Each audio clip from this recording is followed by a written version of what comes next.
What does this mean for you to be here and to get inducted into the Ohio State Athletics Hall of Fame? It's an honor, obviously. It's one of those things that at this point still a bit surreal, especially being a kid from Cleveland that, I still remember my first day here on campus with my mother and me telling her that, when I leave here, I'm going to leave my mark, so to speak. And that's typical as mothers do. Yeah, you're right, you're going to do a good job, and kind of patted me on my head and sent me along my way. But to get to this point, it's surreal. And to be a part of the fabric that has built what Ohio State truly represents, it's special, to say the least. We've had, all the football players that have been here at Ohio State, lots of great ones. I mean, what does it mean to be one of a few that's selected to be in the Hall of Fame? Well, it's an elite group, to say the least. And it's something that, as a player, you worked for, I guess you can say, I'm not going to sit there and lie and say I worked to get into the Ohio State Hall of Fame. That wasn't the case. I wanted to be the best player that I could be. And I understood that there was a tradition, there was a legacy, there was a foundation that had been built before me. And I didn't want to be the guy that let that not continue to exist.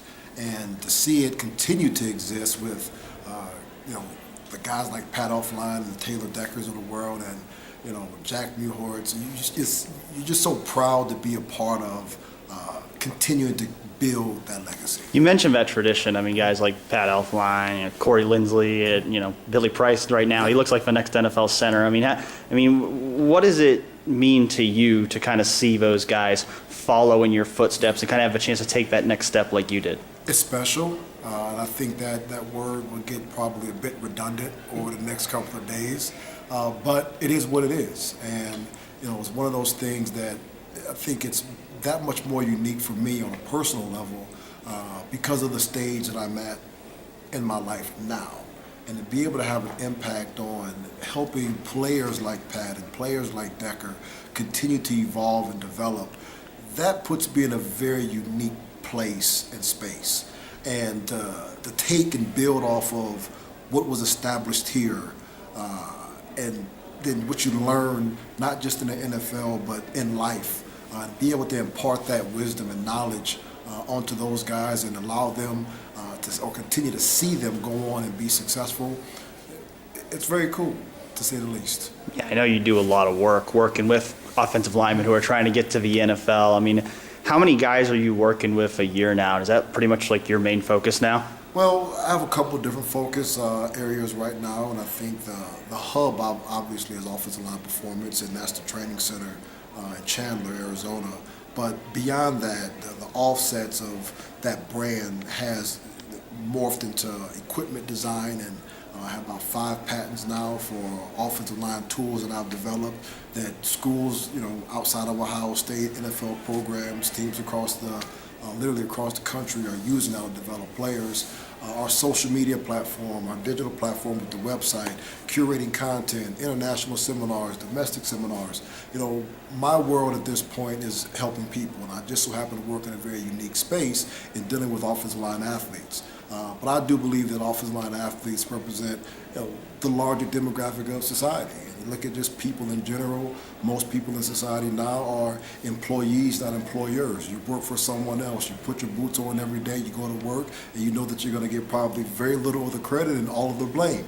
That's the mentality of an offensive lineman. And the offensive line, not just here in the National Football League or high school or college, but internationally, and just the workforce that we live in this country it's very cool just to take a section of a sport and understand and relate it to the larger demographic and masses of society. For all the things you've been through, playing it at this level, now being a coach, what do you think are the biggest things, whether it's physical, mental, whatever, that makes someone a successful offensive lineman? I think just, once again, that it's funny now when you listen to other people speak, you say, oh, those are just cliches, they're just throwing out.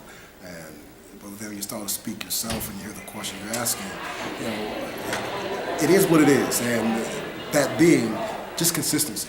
And I think when people look at consistency in terms of performance, week in and week out, you got to be the same guy. And beyond that, being the same person in training, being the same person at the dinner table, being the same person in your social lives, being the same person in how you deal with family. Like, that's consistency. And I think we, as a society, and especially in sports, we tend to look at that term in a vacuum. And it's all about just the athletic aspect of it. But you can't be consistent as an athlete if you are consistent from a very holistic perspective.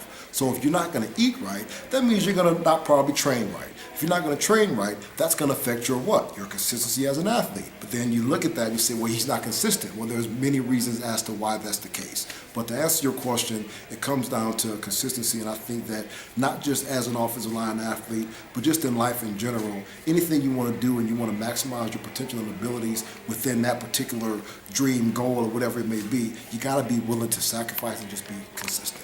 If you're talking, One more LeCharles.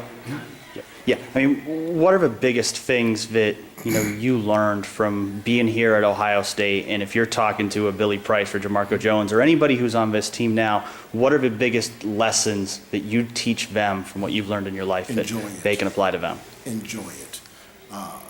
This is the most fun you will have playing this game.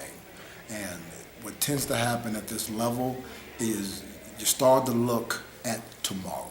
You're not enjoying the process today.